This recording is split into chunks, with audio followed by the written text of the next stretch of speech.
देख line parallel दी है A B और सी डी, ये लाइन पैरेलल है और ए बी पर एक पॉइंट है पी, ठीक है ना। एक्स और वाई की वैल्यू निकालनी है, अगर ये एंगल 50 डिग्री और ये एंगल 127 डिग्री, तो गिवन क्या है पी। अच्छा चलो एक और बार कर लेते हैं, कोई बात नहीं। ए बी पैरेलल है सी डी के और angle A P Q is equal to है 50 degree and angle P R D equals to है 127 डिग्री, ठीक है ना। टू फाइंड करना है value of X and Y, ठीक है फाइन। तो यहां पर देखो ए बी और सी डी पैरेलल है, ये लाइन और ये लाइन कैसी है पैरेलल, तो A B since A B parallel C D and, और ये क्या है transversal line and P Q is a transversal line, ठीक है ना। तो ट्रांसवर्सल लाइन से ये अपना क्या बन रहा है, जेड का शेप बन रहा है, तो ये एंगल और ये एंगल आपस में बराबर हो गए। इस एंगल का नाम क्या है A P Q equals to this angle P Q R. Angle A P Q कितना दिया 50 डिग्री और पी क्यू आर कितना है हमारे पास x, यानी कि x की वैल्यू कितनी आ गई आपके पास 50 डिग्री।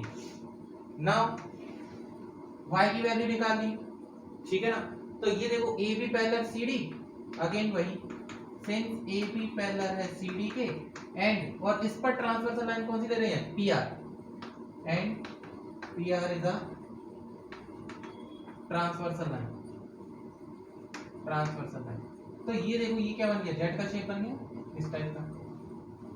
जब अगर ट्रांसवर्सल लाइन ये लोगे तो ट्रांसवर्सल लाइन ये ली है तो ये दोनों एंगल आएंगे, इन दोनों का नाम क्या है ए पी आर इक्वल होगा इस एंगल का नाम पी आर डी। कौन सा एंगल है ऑल्टरनेट इंटीरियर एंगल, और यहां पर भी लिख देना ऑल्टरनेट इंटीरियर एंगल। अच्छा ए पी आर ये पूरा एंगल क्या है हमारे पास 50 प्लस वाई, और एंगल पी आर डी कितना है हमारे पास 127। दोबारा समझो, ये एक ट्रांसवर्सल लाइन थी, तो ट्रांसवर्सल लाइन पर ये दोनों एंगल आ रहे हैं, इन दोनों एंगल का अगर मिलाएंगे तो ये पूरा कंप्लीट एंगल बन गया, और इस कंप्लीट एंगल का नाम क्या है ए पी आर, ठीक है ना। ये एंगल इस एंगल के इक्वल होगा, इस एंगल का नाम P R D alternate interior angle. इतना समझ में आया, क्लियर होगा। प्लस के 50 को इधर ट्रांसफर कर दोगे, माइनस कर दोगे कितना आ गया 77 डिग्री। तो x और y की वैल्यू निकालनी थी, हमारी x और y की वैल्यू निकल कर आ गई। क्वेश्चन नंबर 6 थोड़ा सा डिफरेंट क्वेश्चन है। क्वेश्चन नंबर 6 में दिया है in figure 6.33 PQ and RS are two mirror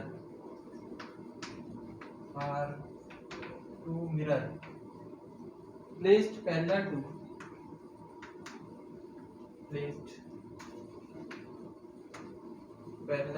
to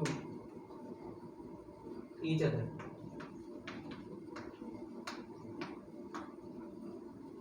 An incident ray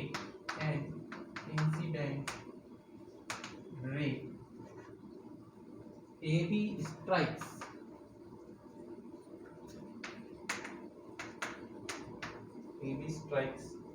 the mirror PQ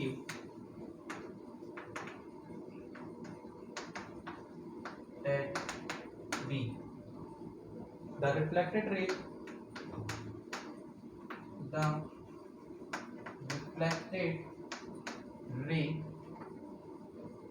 moves along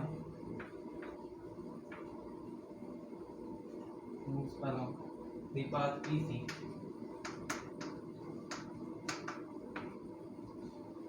and strikes the mirror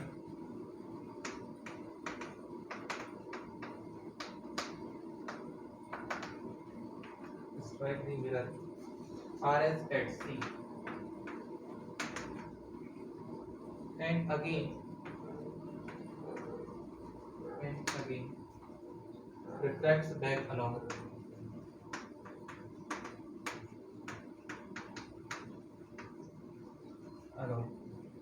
CD.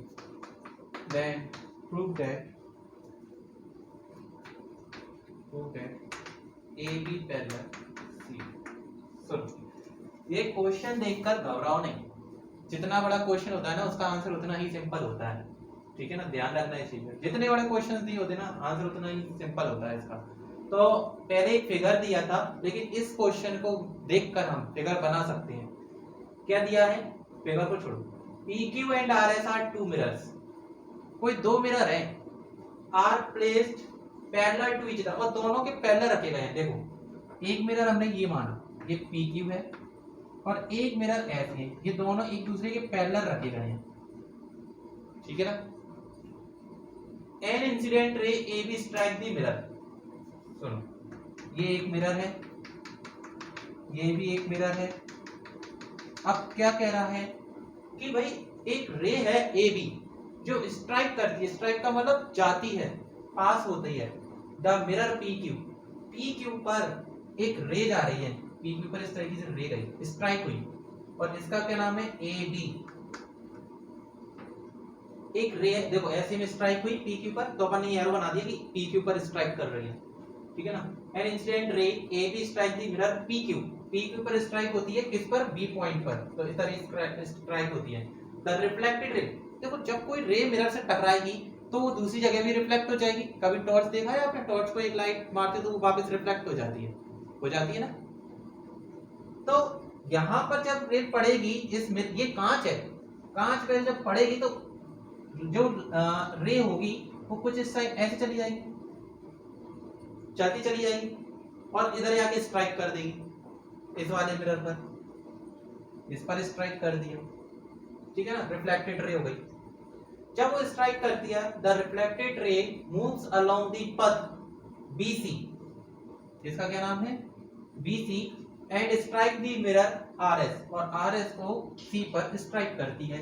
And again, फिर दोबारा, फिर जब ये रे फिर यहाँ से दोबारा रिफ्लेक्ट हो जाएगी इस टाइप से, और फिर इस पर पड़कर फिर दोबारा रिफ्लेक्ट होगी, फिर रिफ्लेक्ट होगी, फिर रिफ्लेक्ट होगी, तो ऐसे कभी खत्म ही नहीं होगी, बढ़ती जाएगी, रिफ्लेक्टेड हो जाएगी। And again reflects back along CD, तो ये रिफ्लेक्ट होकर CD पर चली जाती है, और D का पॉइंट नहीं बताया, तो PQ पर है, तो हमने मान लिया D यहाँ पर है, ठीक है, क्योंकि कब तक रिफ्लेक्टेड बताते रहते, तो उन्होंने यही खत्म कर दिया कि भाई D तक रिफ्लेक्टेड हो जाती है। प्रूव दैट, तो आपको प्रूव करना है कि ये जो AB है वो इस CD के पैरेलल है, ये प्रूव करना है, ठीक है। अपन को जो दिया है वो लिख लेते हैं, ये वाला PQ पैरेलल RS, ठीक है ना। AB BC and CD are rays, ये क्या है, रेज है। टू प्रूव, क्या प्रूव करना है कि AB CD के पैरेलल है। और सुनो, जब इसका अपन इंट्रो पार्ट पढ़ रहे थे तो उसमें हमने ये पढ़ा था कि अगर हम ये प्रूव कर दें कि इनके ऑल्टरनेट इंटीरियर एंगल बराबर हैं, तो हम कह सकते हैं कि लाइन क्या हो जाएंगी, पैरेलल हो जाएंगी। या हम ये प्रूव कर दें कि करस्पॉन्डिंग एंगल बराबर है, तो भी हम कह सकते हैं कि लाइन पैरेलल है। तो हम इसमें क्या करेंगे, ऑल्टरनेट इंटीरियर एंगल इक्वल करेंगे, तो ये ट्रांसवर्सल लाइन मान के चलोगे, और ये देखो जेड का शेप बन रहा है, तो ये वाला एंगल अगर आपने इस एंगल के बराबर कर दिया, ABC इक्वल प्रूव कर दिया BCD, ठीक है ना, तो लाइन क्या हो जाएंगी, पैरेलल हो जाएंगी, ठीक है। तो हम कह सकते हैं कि AB पैरेलल CD। अब इनको प्रूव करने के लिए हम क्या करते हैं, हमने क्या किया कि PQ पर ध्यान से समझना, PQ के B पॉइंट पर हमने एक परपेंडिकुलर लाइन ड्रॉ कर दी। परपेंडिकुलर लाइन का मतलब होता है सीधी लाइन 90 डिग्री की, और यहां पर भी हमने एक परपेंडिकुलर लाइन ड्रॉ कर दी, ठीक है ना। तो कंस्ट्रक्शन में हमने क्या किया, कंस्ट्रक्शन, इस लाइन का नाम दे दो BE और इसका नाम दे दिया CF, ठीक है ना। तो BE परपेंडिकुलर है किस पर, PQ पर, एंड CF परपेंडिकुलर है RS पर। अब सुनना ध्यान से, ऐसा करने से चार एंगल बन के तैयार होंगे, 1 2 3 और 4। साइंस में आपने पढ़ रखा होगा कि इंसिडेंट रे और रिफ्लेक्टेड रे बराबर होती हैं। अब इंसिडेंट रे और रिफ्लेक्टेड रे में डिफरेंस समझो, क्या डिफरेंस होता है। देखो मान लो ये लाइन है, मिरर है, सॉरी ये क्या है, एक मिरर है।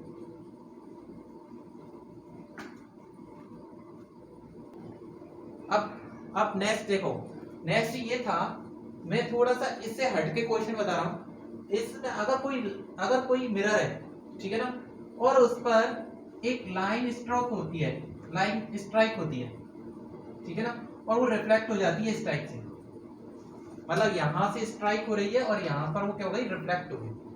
तो आपने जो परपेंडिकुलर लाइन ड्रॉ करोगे तो इंसिडेंट रे, इसको ये कहलाती है इंसिडेंट रे और ये कहलाती है रिफ्लेक्टेड रे, ठीक है ना। तो इंसिडेंट रे और रिफ्लेक्टेड रे द्वारा बनाया गया एंगल भी कैसा होता है, बराबर होता है, इक्वल होता है। ये एंगल 1 और ये एंगल 2 आपस में कैसे होंगे, इक्वल होंगे। और ये जो रूल्स होता है वो कहलाता है लॉ ऑफ रिफ्लेक्शन का रूल्स कहलाता है, ठीक है ना। In a science you can read, तो साइंस में आप लोगों को बताया गया होगा, ठीक है ना, इतना आया समझ में। तो इसी तरीके से हमने क्या किया कि ये हमारी क्या थी, इंसिडेंट रे थी और ये रिफ्लेक्टेड रे है। तो एंगल 1 और एंगल 2 क्या होंगे, इक्वल होंगे। और इसी तरीके से ये इंसिडेंट रे हो जाएगी इस मिरर पर, ये रिफ्लेक्टेड हो जाएगी, तो एंगल 3 और एंगल 4 इक्वल होंगे। इक्वेशन नंबर फर्स्ट रूल हो गया लॉ ऑफ रिफ्लेक्शन का, लॉ ऑफ रिफ्लेक्शन। क्लियर, इतना आया समझ में। नेक्स्ट आगे बढ़ते हैं, हमें प्रूफ ये करना है कि ये पूरा एंगल इस एंगल के बराबर है। हमने ये परपेंडिकुलर लाइन ड्रॉ करी, अगर इसको अपन बढ़ाते चले जाएं आगे और इसको भी आगे बढ़ाते जाएं तो क्या ये एक दूसरे को मीट करेंगे, नहीं करेंगे। तो ये लाइन क्या कहलाएगी, पैरेलल लाइन कहलाएगी, यानी कि बीई और सीएफ भी क्या हो जाएंगे, पैरेलल लाइन हो जाएंगे। क्या लिखेंगे, बीई पैरेलल सीएफ, ठीक है ना। इस पर लिख दोगे परपेंडिकुलर लाइन, परपेंडिकुलर लाइन, ये दोनों लाइन परपेंडिकुलर थी ना, perpendicular line drawn from parallel line, parallel line पर ड्रॉ की गई परपेंडिकुलर लाइन भी कैसी होती है, are parallel. Perpendicular line drawn from parallel line is parallel, क्या होती है, पैरेलल होती है। जब ये लाइन इस लाइन के पैरेलल होगी तो ये देखो, ये एंगल और ये एंगल आपस में कैसा हो जाएगा, इक्वल हो जाएगा। एंगल 2 इक्वल हो जाएगा एंगल 3 के। इक्वेशन नंबर सेकेंड, प्रॉपर्टी कौन सी लगाई है हमने यहाँ पर, ऑल्टरनेट इंटीरियर एंगल, ठीक है ना। अब आगे घबराओ मत, दोबारा समझाऊंगा। फर्स्ट और सेकेंड इक्वेशन से देखो, from equation first and second, angle 1 किसके इक्वल है, एंगल 2 के। एंगल 2 किसके इक्वल है, एंगल 3 के। और एंगल 3 किसके इक्वल है, एंगल 4 के, ठीक है ना। ये आपस में इक्वल हैं, तो हम क्या करते हैं, इनको प्लस कर देते हैं।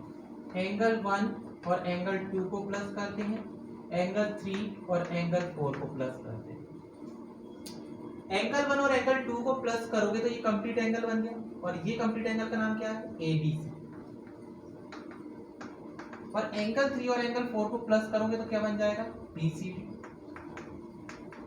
But it is alternate interior, देखो ये ऑल्टरनेट हो गया ना, ये एंगल इस एंगल के बराबर हो गया तो ऑल्टरनेट इंटीरियर एंगल हो गया। और ऑल्टरनेट इंटीरियर एंगल प्रॉपर्टी किस में लगती है, जब लाइंस पैरेलल होती है। It means that AB parallel CD, but it is alternate interior angle. It means what, AB parallel CD। सुनो दोबारा, क्या दिया था, ये दोनों पैरेलल लाइन दी है, पैरेलल लाइन नहीं है, सॉरी पैरेलल मिरर है, एक दूसरे के आमने सामने रखे हुए। जब इस पर एक रे स्ट्राइक करती है तो वो रिफ्लेक्टेड हो जाती है, जिसका नाम क्या है BC। फिर BC इस पर स्ट्राइक करती है तो वो D की साइड रिफ्लेक्ट हो जाती है, तो CD भी रिफ्लेक्टेड रे। अब लॉ ऑफ रिफ्लेक्शन का रूल क्या कहता है, हमने क्या किया, इस पर एक लाइन परपेंडिकुलर लाइन ड्रॉ करी BE और CF, तो चार एंगल बन गए 1 2 3 4 एंगल्स बन गए। अगर ये लाइन पैरेलल हैं, ये मिरर्स पैरेलल हैं, तो इन पर परपेंडिकुलर लाइन जो ड्रॉ की गई है वो भी कैसी हो जाएंगी, पैरेलल हो जाएंगी। जब ये लाइन और ये लाइन पैरेलल हो जाएगी तो ये एंगल और ये एंगल आपस में बराबर हो जाएगा, एंगल 2 एंगल 3, एंगल 2 एंगल 3, ठीक है ना, क्योंकि परपेंडिकुलर लाइन है तो परपेंडिकुलर पैरेलल लाइन है और पैरेलल लाइन में ऑल्टरनेट इंटीरियर एंगल लगा सकते हो। दूसरा, इंसिडेंट रे और रिफ्लेक्टेड रे बराबर होती है, angle 1 equal angle 2, angle 3 angle 4। ये फर्स्ट इक्वेशन बनाई थी हमने, सेकंड इक्वेशन बनाई थी। दोनों को कंपेयर करो तो एंगल 1 है एंगल 2 के इक्वल, और एंगल 2 है एंगल 3 के इक्वल, और एंगल 3 इक्वल है एंगल 4 के, तो चारों एंगल आपस में बराबर हो गए। हमने क्या किया, पेयर बनाकर इनको प्लस किया, angle 1 plus angle 2, angle 3 plus angle 4। जब इन दोनों को प्लस करोगे तो ABC आ गया, और इन दोनों को प्लस करोगे तो BCD आ जाएगा। ये दोनों की दोनों एंगल क्या है, ऑल्टरनेट इंटीरियर एंगल है, जेड का शेप बन रहा है, तो ये एंगल आपस में बराबर हो गए। जब ये एंगल और ये एंगल आपस में बराबर हो गए तो ऑल्टरनेट इंटीरियर एंगल बराबर हो गए। इसका मतलब क्या है कि लाइंस क्या हो गई, पैरेलल हो गई, AB पैरेलल CD। समझ में आया इतना?